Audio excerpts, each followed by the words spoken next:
La Comisión Nacional de Justicia Partidaria del PRI perfila expulsar hoy de sus filas al gobernador con licencia de Veracruz, Javier Duarte. El mandatario estatal está citado hoy a las 13 horas, esa era la hora en que estaba citado a fin de defenderse de las acusaciones que pesan en su contra por casos de corrupción. Se tiene previsto un pronunciamiento de la comisión hoy por la tarde a eso de las 19 horas. Armando Barajas, consejero político del Comité Ejecutivo Nacional del PRI, adelantó que además de la expulsión de Javier Duarte, la Comisión de Justicia Partidaria del Tricolor alista la suspensión de derechos y eventual expulsión de Flavino Ríos, el actual gobernador interino de Veracruz. Por su parte, Flavino Ríos se dijo extrañado de que el PRI analice expulsarlo solo por haber participado en el gobierno de Duarte. Aseguró que cuando fue secretario de Educación y secretario de Gobierno, nunca se enteró del desfalco a las finanzas públicas cometidas por el hoy gobernador prófugo. El también prófugo exgobernador de Sonora, Guillermo Padres, no se presentó ayer a la audiencia ante la Comisión Anticorrupción del PAN. Padres Elías presentó un escrito con fecha del lunes 24 de octubre en el que explicó que no acudiría a la audiencia para evitar ser aprehendido y exhibido públicamente en beneficio de intereses políticos espurios. La comisión informó que continuará con el procedimiento. Felipe Flores Velázquez, exdirector de la Policía Municipal de Iguala, negó en su primera declaración haber participado en los hechos ocurridos el 26 de septiembre de 2014, según Vidulfo Rosales, abogado de los padres de los normalistas de Ayotzinapa. Flores Velázquez dijo no saber nada del paradero de los estudiantes y que el día de los hechos él estaba en su oficina. Mientras tanto, padres de familia de los 43 normalistas desaparecidos continúan en plantón frente a la Cámara de Diputados para solicitar a los legisladores que les permitan exponer su situación en el Pleno. Además, hoy realizan un mitin afuera de la PGR para exigir avances en las investigaciones. El reporte lo tiene nuestro compañero Daniel Magaña. Daniel, te escuchamos. Así es, Pascal, efectivamente continúan cerrados los carriles laterales de la avenida Paseo de la Reforma. Afuera de las instalaciones de la Procuraduría General de la República continúan padres y familiares de los jóvenes desaparecidos, ya lo referías, mantienen también el plantón indefinido que, bueno, pues ellos desde el día de ayer colocaron en la sede, precisamente en la Cámara de Diputados, y pues simultáneamente realizan esta otra movilización en la zona de la avenida Paseo de la Reforma. Efectivamente, pues piden también pues que se les permita tener acceso a las declaraciones de Felipe Flores Vázquez, uno de las 131 personas detenidas por estos hechos ocurridos ya hace poco más de 2 años. Así que, bueno, pues hay que tomarlo en cuenta. Permanecerán en esta zona al mismo tiempo que, bueno, pues esperarán precisamente que les permitan pues subir de alguna manera al Pleno para pues mostrar todos estos detalles de la investigación. Así que, pues, parte de lo que ocurre, Pascal. Muy buena tarde. Muy bien, Daniel, muchas gracias por la información. Y Emma Coronel, la esposa de Joaquín El Chapo Guzmán, presentó ante la Comisión Nacional de los Derechos Humanos una queja por tortura en contra de su esposo Joaquín El Chapo Guzmán, por lo que solicitó medidas cautelares. Coronel denunció que el capo permanece en su celda a las 20. Está aislado y sin poder recibir visitas como el resto de la población.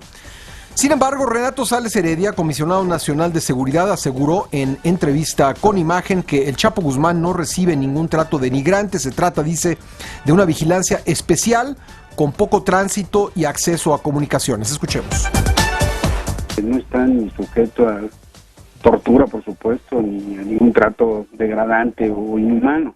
Está sujeto a una medida de vigilancia especial contemplada en la propia ley. Esta persona ha tenido visitas de los familiares, visita íntima, 35 visitas de Emma Coronel, de sus hijas, de sus hermanas, 33 visitas de sus abogados, de José Refugio Rodríguez Núñez, de Andrés Granados Flores, de Silvia Rodríguez. En fin, insisto, su salud es buena, tiene una presión de 120, 80, 130, 90. Tiene salida a patio periódicamente, no se encuentra ni segregado, y en eso consiste precisamente en la medida de vigilancia especial. Sales Heredia también confirmó que fue el cártel de Sinaloa el que emboscó a los militares el pasado 30 de septiembre con saldo de 5 muertos y 10 heridos. La Procuraduría General de la República, por conducto de su procurador Salas, dio una conferencia de prensa recientemente en donde afirmó esto. No dio nombres, no dio datos en relación con si estaba confirmando que fuera este grupo o no. Eventualmente se trata de este grupo, pero nosotros tenemos que respetar la secrecía. Bueno, y la PGR aseguró 2 toneladas de marihuana en una construcción ubicada en el municipio de Tijuana, en la cual también se halló un túnel hacia Estados Unidos. El pasadizo tiene 563 metros de longitud, 1.15 metros de altura y 90 centímetros de ancho, así como rieles, iluminación y ventilación. El alcalde de Monterrey, Adrián de la Garza Santos, rechazó cualquier vínculo con el narcotraficante Juan Manuel Muñoz Luévano, alias El Mono, presunto enlace de los Zetas en Europa, tal como lo publicó el diario español El País. Aclaró que no lo conoce y nunca ha tenido contacto con El Mono, quien fue detenido en marzo en Madrid, España. En Guerrero se investigan los presuntos enfrentamientos entre 2 grupos de autodefensa en la comunidad de Tlayolapa, que dejaron 6 muertos y 6 heridos. La Unión de Pueblos y Organizaciones del Estado de Guerrero, la UPOEG, que había sido desplazada del Valle del Ocotito hace 2 años, se enfrentó con miembros del Frente Unido por la Seguridad y el Desarrollo del Estado de Guerrero, la FUSDEG, la madrugada y mañana de ayer. Emir Garduño Montalvo, conocido como Lord Rolls Royce, podría dejar la prisión si realiza un pago de 5.617.904 pesos. La jueza de control de adscripción de los juzgados de Almoloya de Juárez determinó sustituir la prisión preventiva por el delito de operaciones con recursos de procedencia ilícita a cambio de una fianza. En la capital del país, 4 personas resultaron lesionadas, entre ellas 2 menores de edad, luego de que un cilindro de gas explotara en una vecindad de la colonia Morelos, en el barrio de Tepito. El coordinador nacional de Protección Civil de la Secretaría de Gobernación, Luis Felipe Puente, informó que esta madrugada el huracán Simur se intensificó a categoría 3, pero no causará afectaciones al país. Este meteoro se localiza al suroeste de Baja California Sur y se desplaza a 26 kilómetros por hora, con vientos máximos sostenidos de 155 kilómetros por hora. El sistema de monitoreo atmosférico reporta que la calidad del aire es de buena a regular en la mayor parte de la Ciudad de México y su zona conurbada.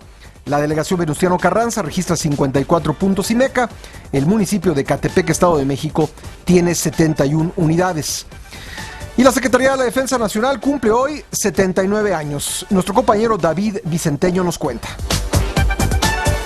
En medio de una crisis de desgaste reconocida por su titular, la Secretaría de la Defensa Nacional, la Sedena, cumple los primeros 79 años del decreto con el que se le creó. Fue el 25 de octubre de 1937, siendo presidente el general Lázaro Cárdenas del Río, cuando se oficializó la creación de la Sedena, y así desapareció la Secretaría de Guerra y Marina y entró en vigor el 1 de noviembre de ese año.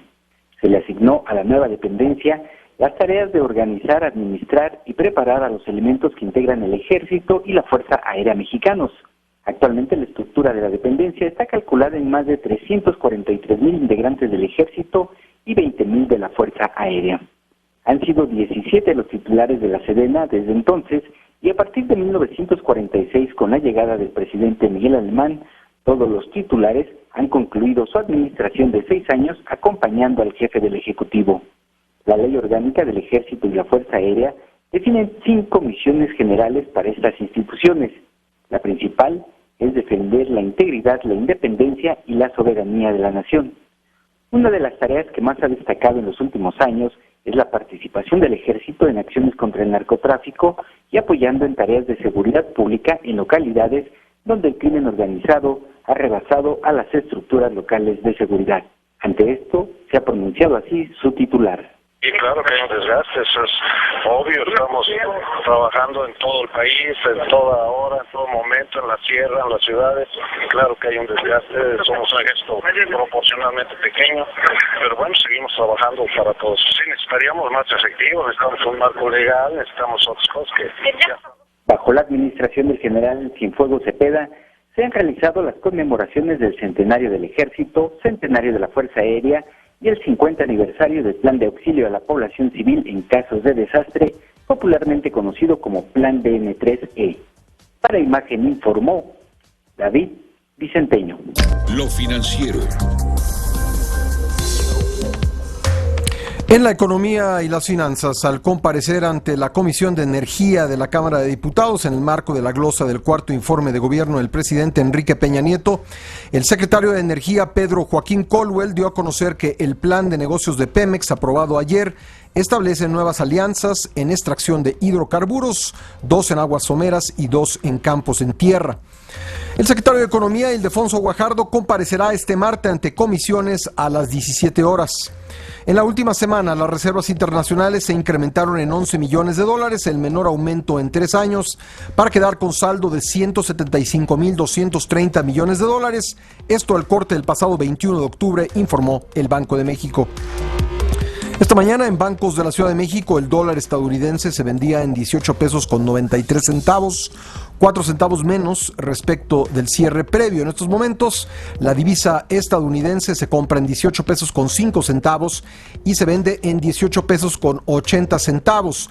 El euro se adquiere en 19 pesos con 86 centavos y se ofrece en 20 pesos con 41 centavos.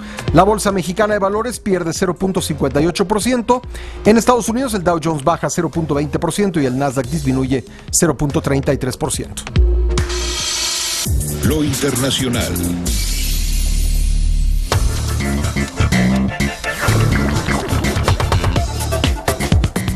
La votación anticipada para las elecciones presidenciales de Estados Unidos entre la demócrata Hillary Clinton y el republicano Donald Trump comenzó en el sur de Florida y se mantendrá hasta el 6 de noviembre. 1.6 millones de ciudadanos ya han votado de forma anticipada en las elecciones presidenciales estadounidenses. Y Donald Trump aseguró que los sondeos electorales están amañados y no reflejan que en realidad él está ganando, eso dice Trump, y agregó que sin el apoyo de los medios, su rival demócrata Hillary Clinton no sería nada. Y por cierto, esta mañana se dio a conocer una noticia relacionada con las elecciones estadounidenses y también con las encuestas. Pues resulta que en el estado de Utah, donde siempre ha ganado el Partido Republicano, pues podría no ganar esta vez, y eso no significa que ganaría Hillary Clinton. Hay un tercer candidato que se llama Evan McMullin, y él está por delante en los sondeos. Incluso ha generado este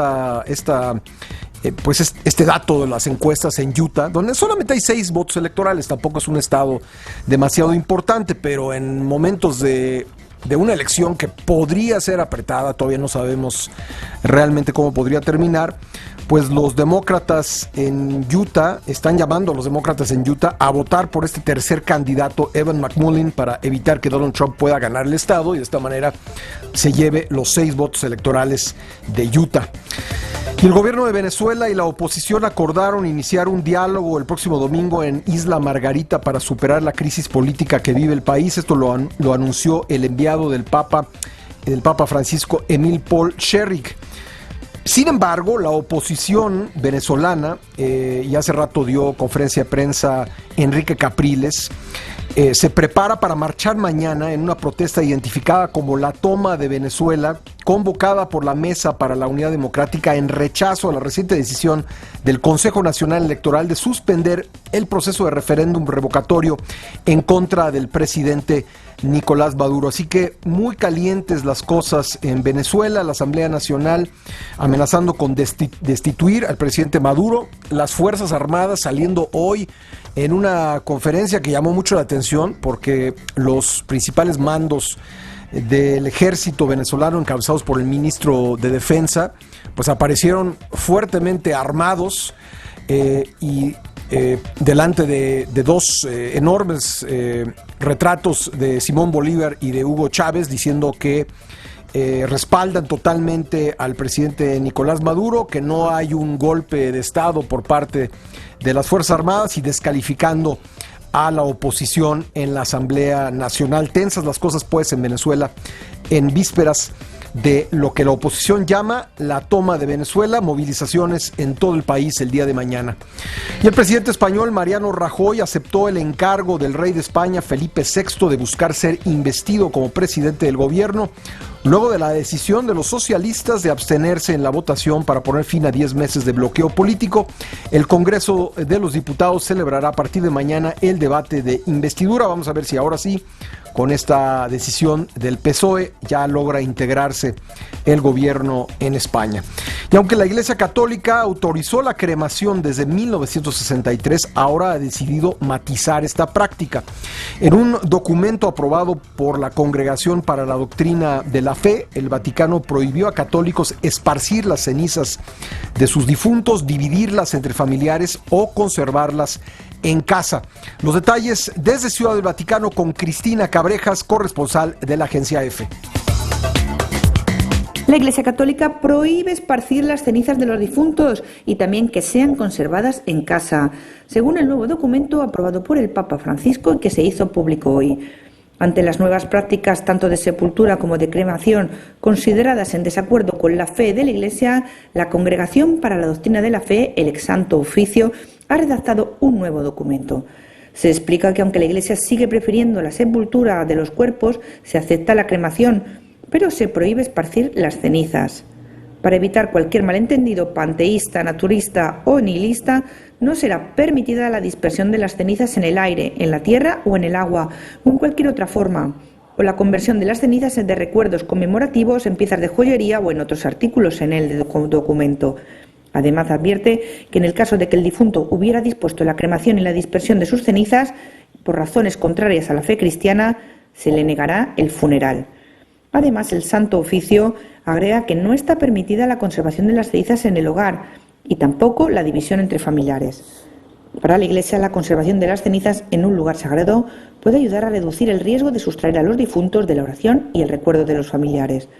Por ello, las cenizas del difunto, por regla general, deben mantenerse en un lugar sagrado, es decir, en el cementerio o en una iglesia o un área especialmente dedicada a tal fin por la autoridad eclesiástica competente. Informó desde Ciudad del Vaticano para la Agencia EFE, Cristina Cabrejas. Bueno, ahí está ese tema polémico que le comentaba yo al principio del programa. También esta nota pues ha sido interpretada de diferentes maneras, incluso en redes sociales ha corrido desde temprano que la Iglesia estaba prohibiendo la cremación. No es así. El contenido del documento de la Congregación para la Doctrina de la Fe es en los términos que nos acaba de explicar Cristina Cabrejas.